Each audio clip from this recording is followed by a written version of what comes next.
Ay, koy, magandang buhay sa ating lahat. Ngayong hapon na to, magkukwentuhan tayo tungkol sa love life ng lola at lolo ko. Umaga, kikinig ako sa kanilang dalawa. Ganito, kape.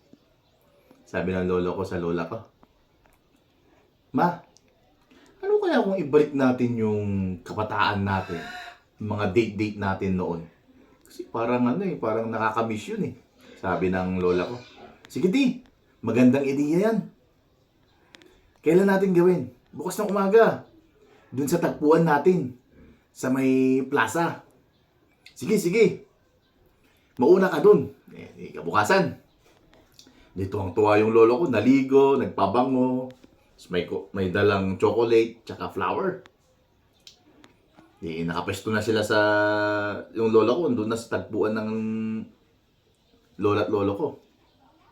Tagal, tanghali, hindi dumating yung lola ko. Umulan, malakas yung ulan. Sumilong lang yung lola ko dun. Wala pa rin yung lola ko.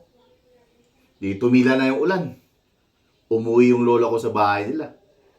Pag uwi niya, andun nagkakape yung si lola.